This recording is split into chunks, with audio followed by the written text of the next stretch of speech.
I'm sure I wouldn't be hard pressed to find someone in this audience that knows someone who's been affected by stroke. There are over 250,000 strokes every year in the UK, and here in Scotland, it's our third biggest killer. Now, it's not a new phenomenon. Hippocrates first described stroke around 2,500 years ago, where he said it looked like patients had received a strike from the hand of God. So why haven't we cured it yet? Well, several reasons actually. The most common type of stroke is ischemic, and that's when there's a blockage in a blood vessel leading to the brain, meaning that part of the brain doesn't get any blood and therefore dies very quickly. The problem? We only have one drug that can treat this, and it must be administered within 4.5 hours. Unfortunately, not a lot of patients get to hospital that quickly. To try and combat this, a recent public education drive has been launched called FAST, which reminds the public that when it comes to stroke, time is definitely of the essence. Despite this, around only 2 to 3% of stroke patients actually get to hospital in time for treatment though, meaning that a large proportion of stroke survivors are left with lifelong disabilities such as paralysis.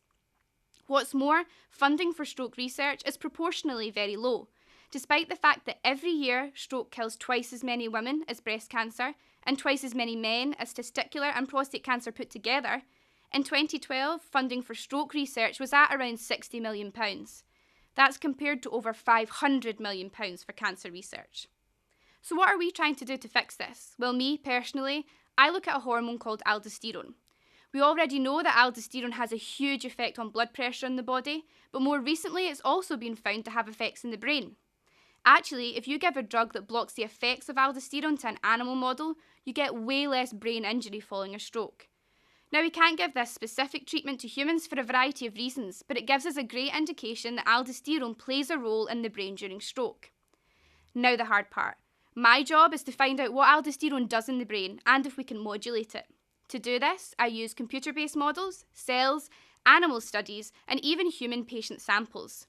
So far, I've found that levels of aldosterone effectors are actually changed in the brain following a stroke, and I've created a list of small molecules that have the potential to alter aldosterone's effects. What's more, these small molecules are already present in the brain anyway. The main hurdle we face with stroke research is that we just don't know enough about what goes on in the brain before, during and after a stroke, so we don't know how to treat it. The idea is projects like mine will shed some light on these processes and hopefully one day we will finally find a cure.